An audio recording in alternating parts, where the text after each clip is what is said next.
Hai, Assalamualaikum warahmatullahi wabarakatuh buat anda semua. Terima kasih kerana sudi untuk meluangkan masa sempena Malaysian Youth SDG Summit 2021. Baiklah, hari ini tanpa membuang masa, saya akan teruskan kepada perkongsian dan kisah penceritaan yang ingin saya kongsikan kepada anda semua. Saya kira dua perkongsian sebelum ini cukup memberikan impak yang besar dan sebenarnya mereka ini sangat dekat dengan saya. Bila saya tahu yang Isaac adalah from UMS, by the way saya merupakan bekas alumni Universiti Malaysia Sabah. Okay, so selain daripada itu juga saya tengok bagaimana saudara Imran bercerita mengenai membantu golongan-golongan individu ataupun remaja-remaja yang bermasalah. So cerita ini cukup dekat dengan cerita saya. Baiklah, tanpa membuang masa, saya akan sampaikan dan penceritaan saya berkaitan dengan 4 penjuru tembok harapan, kisah peluang dan harapan di sebalik tirai besi. Baik, pertama sekali 5 plot kisah perkongsian yang akan saya ceritakan kepada anda sempena sesi perkongsian ini. Pertama, saya ingin membawakan dan memperkenalkan kepada anda apakah itu U-Turn Project. Dan yang kedua, apakah realiti di sebalik perjuangan yang kami lakukan. Ketiga, bagaimana peluang dan harapan boleh untuk kita realisasikan. Dan yang keempat, kisah mereka, pedoman buat kita semua. Dan yang seterusnya adalah tindakan dan usaha kecil menjadi perubahan besar buat masa ataupun buat kita semua. Baiklah, tanpa membuangkan masa. Mulai kiranya orang kalau kita bercerita, bersembang, orang cakap tak kenal maka tak cinta. Baik, saya kenalkan terlebih dahulu diri saya sendiri. Baiklah, nama saya Muhammad Hafizi, berusia 26 tahun, kini berkhidmat sebagai seorang perancang hayat di AIA Berhad dan AIA Public Takaful dan merupakan ikon kepada U-Turn Project yang sedang dijalankan sekarang. Baiklah, saya merupakan pemegang ijazah sarjana muda dalam bidang keuangan antarabangsa dan merupakan pemegang ijazah sarjana ekonomi dalam bidang monetary ekonomi. Dan saya sudah bersama AIA Public Takaful sebagai seorang perancang keuangan sudah hampir 2 tahun. Di samping berkhidmat sebagai seorang perancang keuangan dan perancang hayat, saya juga bergiat aktif dalam komuniti sebagai sukarelawan bersama NGO Malaysian Care. Dan setelah 3 tahun, hampir 3 tahun lebih saya bersama mereka, pada tahun ini saya diangkat sebagai ikon untuk U-Turn Project, yang mana kami mempunyai visi dan misi untuk membela nasib bekas pesalah dan baduan di samping memupuk nilai penerimaan dalam kalangan masyarakat untuk memberikan ruang dan peluang kepada golongan ini untuk kembali kepada masyarakat semula. Kerana saya percaya ruang dan peluang itu adalah milik semua. Maka sebab itulah perjuangan ini harus saya teruskan. Baiklah, apakah yang dimaksudkan dengan U-Turn?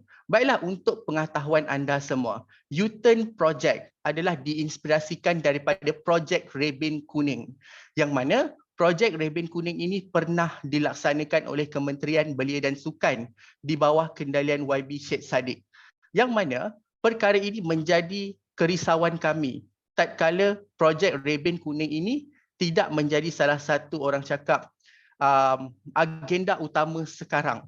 Maka U-Turn hadir untuk menjadikan berinspirasikan projek Rebin Kuning itu sebab kami percaya seringkali kita perasan golongan pesalah dan banduan ini seringkali disisih, diketepikan dalam masyarakat kita. Mereka ini seolah-olah orang asing dan hina yang kita pandang dan kita nilai hadirin dan hadirat. Sebab itulah projek U-Turn ini ingin membawakan kesan dan memberikan inspirasi kepada sebuah masyarakat untuk menukar pandangan, perspektif dan tindakan terhadap kumpulan sasaran ini. Kenapa U-Turn? U merujuk kepada semua individu iaitu anda, dan turn pula merujuk kepada penukaran hidup yang lebih menerima, memaaf dan menjadi masyarakat yang berinspirasi. Sebab itulah hari ini U-Turn Project hadir kepada masyarakat untuk kita sama-sama mengubah persepsi terhadap golongan pesalah dan banduan ini untuk hadirin dan hadirat. Baiklah, seterusnya. Apakah matlamat dan perjuangan yang kami lakukan? Sebenarnya, U-Turn berusaha untuk mendapatkan peluang sama rata untuk bekas penghuni penjara untuk diterima, untuk diberikan peluang kedua oleh masyarakat, di samping menginspirasikan penerimaan dan pendamaian dengan keluarga. Sebab itu, 3 elemen utama perjuangan kami. Pertama, kami nak galakkan peluang sama rata untuk bekas penghuni penjara dalam kehidupan seharian. Kedua, U-Turn mengenali bahawa pendamaian keluarga adalah penting dalam membina asas yang kuat untuk bekas penghuni penjara. Sebab kita percaya keluarga adalah elemen yang paling penting untuk memastikan banduan ini tidak kembali ke penjara. Sebab itulah perjuangan ini harus kami teruskan. Di samping itu, kami juga ingin menginspirasikan masyarakat untuk sentiasa menerima, menyokong dan menyatu semula bekas penghuni penjara ini untuk kita sama-sama berikan peluang, berikan ruang kepada mereka. Baiklah, seterusnya, ada beberapa kisah yang saya ingin bawakan kepada anda. Apakah masalah, apakah cabaran yang berlaku sehingga kami hadir untuk memperjuangkan perkara ini. Sebab di sebalik agenda gerakan yang dilakukan, sudah pasti ada cerita di sebaliknya. Baiklah, ada 3 kisah yang ingin saya kongsikan kepada anda hari ini. Yang mana kisah pertama, kisah bekas pesalah yang dibebaskan untuk melanjutkan pengajian tapi tidak mendapat pinjaman pelajaran. Kita bernilai dekat sini. Itu yang pertama. Kedua adalah kisah diskriminasi pekerjaan. Dan yang ketiga adalah kisah kasih sayang keluarga yang putus dek kerana diri bergelar banduan. Baiklah, kisah pertama. Bagaimana isu berkaitan dengan pinjaman pelajaran? Seorang banduan muda yang sudah orang cakap melalui proses ataupun hukuman di penjara, di samping semasa menduduki ataupun menjalani hukuman, beliau sentiasa orang cakap berusaha untuk mengubah kehidupan, mengambil peperiksaan STPM di dalam penjara, menjadikan orang cakap membuka ruang dan peluang untuk beliau kembali kepada masyarakat untuk mengubah kehidupan. Namun apa yang menjadi masalah kepada kita dan kepada perkara ini adalah tatkala beliau keluar daripada penjara apabila dibebaskan dan beliau mendapat tawaran untuk melanjutkan pengajian. Tetapi apa yang menjadi masalah adalah proses pinjaman pelajaran tidak dapat untuk diberikan kepada beliau. Dan perkara ini menjadi satu masalah besar. Kalau benarlah kita percaya pendidikan itu milik semua, kenapa peluang untuk bekas pesalah ini untuk merubah kehidupan, mencipta peluang yang baru dalam kehidupan, melanjutkan pengajian, kenapa pengajian ini tidak dapat untuk ditampung? Kenapa kita tidak pernah memberikan hak dan peluang kepada bekas pesalah ini untuk mendapatkan pinjaman? Dan untuk pengetahuan anda, inilah realiti yang berlaku sebenarnya. Dan untuk pengetahuan anda juga, kisah ini adalah kisah yang benar. Bukan cerita ataupun bukan rekaan. Cerita adalah kisah-kisah yang benar. Jadi, untuk pengetahuan anda, sepanjang pengajian bekas pesalah ini, beliau mendapat orang cakap sumbangan, dapat support daripada beberapa NGO seperti bekas persatuan bekas pesalah ataupun bekas banduan, dapat juga bantuan daripada Malaysian Care untuk melanjutkan pengajian sehingga tamat pengajian. So saya kira kalau benarlah hak pendidikan adalah hak yang sama, hak untuk semua individu, mengapa perkara ini masih berlaku? Itu kisah pertama dari segi masalah dan diskriminasi yang berlaku. Dan inilah realiti yang perlu untuk kita telan walaupun perkara ini pahit. Baiklah, kisah kedua berkaitan dengan diskriminasi tempat kerja. Sebab kita percaya bekas pesalah ini sudah tentu masyarakat ataupun majikan sentiasa ada perspektif yang negatif terhadap perkara ini. Sebab itulah satu kisah yang berlaku yang mana bekas banduan ini ataupun bekas pesalah ini diterima kerja. Tetapi yang membezakan beliau dengan individu lain adalah dari segi pembayaran gaji. Mempunyai latar belakang pendidikan yang sama. Tapi mengapa gaji beliau sebagai seorang bekas pesalah tidak dibayar sama seperti individu lain? Adakah ini menunjukkan kita mendiskriminasi salah ataupun pesalah ataupun bekas banduan ini? Sebab saya kira kalau benarlah kita ingin memberikan ruang, kita ingin memberikan peluang kepada individu ini, kita perlu memberikan hak dan peluang yang sama kepada mereka. Tak kisahlah latar belakang mereka yang bagaimana, Tapi saya kira kalau benar kita menjunjung prinsip kesaksamaan itu, mengapa perkara ini perlu untuk kita lakukan dan kenapa perkara ini berlaku. Ini yang masalah yang kedua ataupun kisah yang kedua yang boleh saya kongsikan kepada anda. Dan kisah yang ketiga, kisah penerimaan keluarga. Sepanjang 3 tahun bersama dengan Malaysian Care dan Projek U-Turn, saya telah banyak kali ke Pusat Koreksional Penjara Puncak Alam. Untuk pengetahuan anda semua, Pusat Koreksional Puncak Alam merupakan pusat ataupun pusat koreksional untuk banduan-banduan ataupun pesalah-pesalah muda untuk menerima hukuman.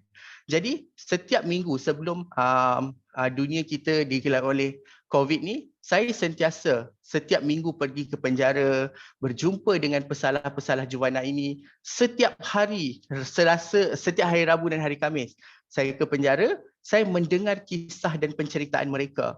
Ada kisah sedih yang perlu untuk saya sampaikan kepada anda. Apakah realiti yang berlaku? Untuk pengetahuan anda semua, ada individu ataupun anak muda di sebalik tirai besi ini terputus kasih sayangnya dengan keluarga.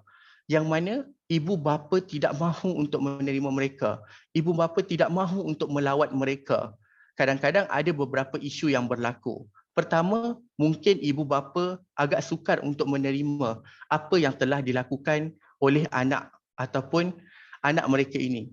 Di samping itu juga, untuk pengetahuan anda, kebanyakan banduan-banduan muda yang terlibat ataupun yang dipenjarakan di dalam Pusat Koreksional Penjara dan Puncak Alam ni merupakan golongan-golongan remaja yang bermasalah. Kiranya mereka hadir daripada keluarga yang kurang bernasib baik, mereka hadir daripada keluarga yang kurang bernasib baik. Dan yang seterusnya, kisah seorang pesalah wanita yang tidak diterima selepas dibebaskan. Perkara ini baru sahaja berlaku, yang mana beliau telah disabitkan dengan satu kesalahan dan selepas dibebaskan, keluarga tidak mahu menerima beliau. Dan untuk pengetahuan anda, statistik di Malaysia sebenarnya menunjukkan kadar penerimaan keluarga untuk pesalah ataupun banduan dewasa ini lebih tinggi, yang mana keluarga-keluarga yang mempunyai keluarga ataupun ahli keluarganya bergelar seorang banduan ataupun pesalah yang berkategori dewasa ini biasanya tidak mendapat penerimaan oleh keluarga sendiri. Contohnya, suami yang melakukan jenayah disabitkan dengan kesalahan, bila dibebaskan, isteri tidak boleh untuk menerima. Di samping itu juga ada anak yang dipenjarakan, bila bebas tidak dapat diterima oleh keluarga. Maka apakah yang akan berlaku? Perkara inilah sebenarnya akan meningkatkan kembali kadar kebolehbalikan mereka ke penjara. Kiranya mereka tidak ada ruang dalam masyarakat. Kalau keluarga pun tidak mahu untuk menerima mereka, di mana ruang dan peluang untuk mereka? Dan kisah yang ketiga ini berkaitan dengan kisah si tua, 19 kali berulang-alik ke penjara. Untuk pengetahuan anda, Pak Cik ini sudah berusia 72 tahun. Bila saya tanya, beliau sudah berulang-alik ke penjara selama sebanyak 19 kali. Anda bayangkan, kalaulah keluarga boleh menerima beliau, mengapa perkara ini berlaku? Saya tanyakan kepada Pak Cik tu, Pak Cik, kenapa perkara ini boleh berlaku? Jawapan beliau mudah, keluarga tak terima saya tidak ada tempat. Bagus saya duduk di penjara sebab saya ada tempat tidur, saya ada tempat untuk bersembang, saya ada kawan dan juga saya ada makan yang disediakan. Anda bayangkan, perkara inikah yang ingin kita bawakan? Adakah perkara ini mampu untuk menjadikan Malaysia lebih baik di masa hadapan? Jawapan saya adalah tidak sama sekali. Baiklah, itu berkaitan dengan 3 kisah. Minta maaf Hafizi, sebab rumah akan tutup pukul 11.50. Boleh minta wrap up sebab takut ada next speaker tak sempat cakap. Okey, baik. Baiklah, seterusnya berkaitan dengan, sebenarnya untuk pengetahuan anda ada 60,000 banduan di Malaysia dan semua individu dan bekas banduan ini mengharapkan peluang yang sama. Semua orang layak untuk mendapatkan peluang. Tiada siapa yang boleh kita tinggalkan. kerana mereka juga insan biasa seperti kita. Baiklah, ada beberapa kisah yang perlu saya bawakan juga kepada anda. Bagaimana penerimaan, peluang daripada keluarga, support daripada keluarga ini mampu untuk mengubah kehidupan mereka. Sebab itu, saya bawakan kisah pertama berkaitan dengan Oyan Hazrel, bekas pengguna bahan terlarang yang berusaha dan berubah. Beliau sendiri mengambil inisiatif untuk ke pusat rehabilitasi dengan mendapat sokongan keluarga. Kini anda tahu ataupun tidak, Oyan Hazrel merupakan individu hebat. Beliau merupakan pemuzik yang pernah memenangi banyak anugerah hasil daripada karya dan lagunya. Itu kisah pertama. Kisah kedua, Izzat Daniel, seorang bekas penuntut sekolah Henry Geni Teluk Mas. Siapa yang tidak kenal influencer yang tiba-tiba muncul menggegar dunia kita pada hari ini. Izzat merupakan seorang bekas pesalah ataupun penghuni di sekolah Henry Geni disebabkan oleh kesalahan dadah. Selepas dibebaskan, beliau kini aktif, bercerita, berkongsi kisah dan perkara yang berlaku kepada beliau untuk memotivasi diri dan kini bergelar seorang influencer dalam kalangan anak muda. Dan inilah realiti yang sebenar. Dan hari ini cukup eksklusif saya bawakan kepada anda kisah saya sendiri, yang mana saya juga merupakan seorang bekas pesalah juana, telah mendapat orang cakap hukuman selama 3 tahun di penjara, dan pada tahun 2015 saya bebas dan melanjutkan pengajian di Universiti Malaysia Sabah. Dan inilah cerita saya, bagaimana saya berkhidmat kembali kepada komuniti. Saya kembali kepada masyarakat, memberikan ruang dan peluang kepada mereka, belajar, mencipta ruang, memberikan peluang kepada individu, dan kini saya kembali untuk memberikan dan memperjuangkan perkara ini demi membela individu-individu di luar sana ataupun bekas-bekas pesalah. Kerana saya percaya jika ruang diberikan, jika penerimaan kita beri dan jika dengan support keluarga ini, mereka mampu untuk memberikan ataupun menjadikan kehidupan mereka lebih baik di masa hadapan. Dan seterusnya, inilah sedikit perkongsian dan coretan kisah perjuangan kami, yang mana kami sentiasa menggerakkan usaha untuk memastikan projek U-Turn ini berjaya untuk mencapai matlamatnya. Di samping itu juga, apa peranan anda sebagai masyarakat? Kerana kisah ini bukan kisah saya, kisah ini bukan kisah mereka, tetapi kisah ini kisah kita semua. Sebab itu, saya mohon dan pinta kepada anda semua, berilah ruang, bukalah peluang, ciptalah peluang buat individu seperti saya. Kerana dengan ruang dan peluang yang anda berikan, kami percaya itulah satu tanda penghargaan untuk kami kembali kepada masyarakat, berbakti, menjadi insan yang berguna. Sebab saya percaya untuk Malaysia yang lebih baik, ruang dan peluang perlu untuk dibuka demi memastikan individu ini dapat kembali kepada masyarakat. Peluang itu percuma, tidak perlu dibayar dengan wang ringgit. Maka bukalah ruang dan peluang buat mereka. Hentikan hukuman mental buat mereka. Mereka ini juga seperti kita. Baiklah, sekian. Assalamualaikum. Terima kasih buat anda. Dan saya mohon kepada anda semua untuk scan QR code untuk tahu lebih banyak berkaitan projek yang kami laksanakan di U-Turn Project. Sekian, terima kasih.